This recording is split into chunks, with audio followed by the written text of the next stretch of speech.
மேற்கு தாம்பரத்தில் மாநகராட்சி ஊழியர்களின் மெத்தன போக்கால் மரம் முறிந்து விழுந்தது.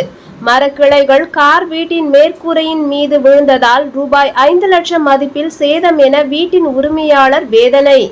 தாம்பரம் மாநகராட்சி 49வது வார்டுக்குட்பட்ட மேற்கு தாம்பரம் கென்னடி தெருவில் கால்வாய் பணிக்காக தாம்பரம் மாநகராட்சி சார்பில் JCB இயந்திரம் மூலம் தோண்டிய போது சாலையோரம் இருந்த மரத்தின் வேரையும் தோண்டியதால் திடீரென மரம் முறிந்து கீழே விழுந்தது. அப்போது அதே தெருவில் வசிக்கும் அபிஷேக் என்பவர் தனது வீட்டின் அருகே காரை நிறுத்தி வைத்திருந்தார். இந்த நிலையில் JCB மூலம் பள்ளம் தோண்டியதில் மரம் முறிந்து காரில் விழுந்ததால் கார் சேதமடைந்தது. மேலும் சுரேஷ் என்பவர் வீட்டிலும் மரக்கிளைகள் வீட்டின் மேற்கூரை விழுந்ததில் மேற்கூரை மற்றும் AC இயந்திரம் உள்ளிட்ட பொருட்களும் சேதமடைந்தன. மாநகராட்சி ஊழியர்கள் கால்வாய் பணிகளை அலட்சியமாக மேற்கொண்டதால் அபிஷேக் என்பவரின் காரும் சுரேஷ் என்பவரின் வீட்டின் மேற்கூரை மற்றும் AC இயந்திரம் ஆகியவை பாதிக்கப்பட்டது. சுமார் 5 லட்சம் வரை பாதிப்பு ஏற்பட்டிருப்பதாகவும் இது தொடர்பாக மாநகராட்சி அதிகாரிகளிடம் புகார் அளித்தால் என்ன பண்ண முடியும் என அலட்சியமாக பதிலளிப்பதாகவும் பாதிக்கப்பட்ட வீட்டின் உரிமையாளர்கள் வேதனை தெரிவித்தனர். ஓடிட்டு இருக்கு. இந்த டிரைனேஜை சரி பண்றதுக்காக இங்க வந்த பீப்புள்ஸ்லாம் எல்லாம் இடிச்சாங்க. இதை இடிக்கும் போது இங்க இருக்க மரத்தோட வேரை வெட்டிருக்காங்க. இது வெட்டும் போதே 2 நாள் முன்னாடியே இங்க இருக்கிற லோக்கல் பீப்புள்ஸ் சொல்லியிருக்காங்க, இந்த மாதிரி இதுல கை வைக்க வேண்டாம், கை வச்சா வீக்கா இருக்கு அப்படின்னு சொல்லிட்டு ஏற்கனவே சொல்லியிருக்காங்க. சொன்னதை கேட்காம இவங்க இந்த மரத்தோட வேரை எடுத்திருக்காங்க. 2 நாள் ஆச்சு எடுத்துட்டு. இந்த மரம் வீக் ஆயிடுச்சு.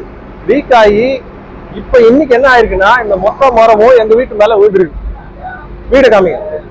வீட்டு மேல விழுந்து காரு, எங்க வீடு பைக்கு, ஷெட்டு, அது மேல இருக்க AC எல்லாம் விழுந்து சேதம் அடைஞ்சு எப்படி இருக்குன்ற நிலைமையை மட்டும் பாருங்க.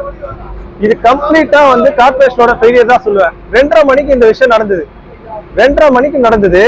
2:30 மணிக்கு போலீஸ்க்கு ஒரு 3 மணிக்கு வந்தாங்க. 3 மணிக்கு வந்த பிறகு நாங்க போயிட்டு கார்பரேஷன் கிட்ட போயிட்டு அவங்க சொல்றேன்னு சொன்னாங்க. கார்பரேஷன் கிட்ட போய் இன்ஃபார்ம் பண்ணிட்டு இங்க வந்த டைம் பாருங்க. இப்ப மணி எவ்வளவு ஆகுது? 9 மணி வரைக்கும் இன்னும் கிளியர் பண்ணல. 9 மணி வரைக்கும் கிளியர் பண்ணல. இன்னும் இன்னைக்கு இப்பதான் கிளியர் பண்ணிருக்காங்க. வந்தவங்க என்ன பண்றாங்க அப்படின்னா, மரம் வெட்டுறதுக்காக ஒரு மெஷின் எடுத்துட்டு வராங்க. அந்த மெஷின் வேலை பண்ணலன்னு 1 மணி நேரம் நிக்கிறாங்க. மெஷின் வேலை பண்ணல. அடுத்தது ஒரு JCB எடுத்துட்டு வராங்க. JCB இல்ல, டீசல் இல்ல. இது மாதிரிதான் ஆர்கனைஸ் பண்றாங்க. மரத்தை வெட்டுறதுக்கு ஆள் இல்ல. அப்புறம் 2000 ரூபாய் நாங்க காசு போட்டு 2000 ரூபாய் ஆளை வச்சு நாங்களே மரத்தை வெட்டியிருக்கோம். இந்த ஏரியால இருக்கிறவங்க எல்லாருக்கும் எவ்வளவு பாதிப்புன்னு பாருங்க. இது கம்ப்ளீட்டா மேன்மேட் டிசாஸ்டர். கம்ப்ளீட்டா மேன்மேட் டிசாஸ்டர். இது 2 நாள் முன்னாடி இவங்க வெட்டதுனால நடந்த கான்சிக்வன்சஸ் பாருங்க. இதை மாறா காத்தடிச்சோ புயல் அடிச்சோலாம் விழல. இவங்க ரூட்ஸை வெட்டியிருக்காங்க. வெட்டினதுனால விழுந்திருக்கு. இதனால எவ்வளவு பொருட்சேதம் பாருங்க. இந்த பொருட்சேதத்தை விடுருங்க, நாளைக்கு உயிர் சேதம் ஆச்சுன்னா யார் பொறுப்பெடுத்துப்பாங்க? இந்த பொருட்சேதத்துக்கு கண்டிப்பா கார்பரேஷன் நான் இதோட கேட்டுக்கிறேன், ஒரு ரிக்வஸ்டா கேட்டுக்கிறேன். இது என்னன்னு பார்த்துட்டு இதுக்கெல்லாம் கம்ப்ளீட்டா செட்டில் பண்ணிட்டு போங்க. நாளைக்கு உயிர் சேதம் எதுவும் வராம இருக்கிறதுக்கு ப்ராப்பரா உங்களோட இதை நடவடிக்கை எல்லாம் ப்ராப்பரா எடுக்கணும். உங்களுக்கு ப்ராசஸ் கரெக்டா வச்சுக்கணும். இந்த மாதிரி வந்தா கரெக்டா மரத்தை வெட்டுறது இது பண்றதுக்கு எல்லாம் கரெக்டான ஆளுங்களை வச்சு இது ட்ரைனேஜ் சிஸ்டம் பண்ணும்போது ஒழுங்கான ஆளை வச்சு பண்ணி இதெல்லாம் சீரமைப்பா ஒழுங்கா நடக்கிற வழி வகுத்துக்கோங்க.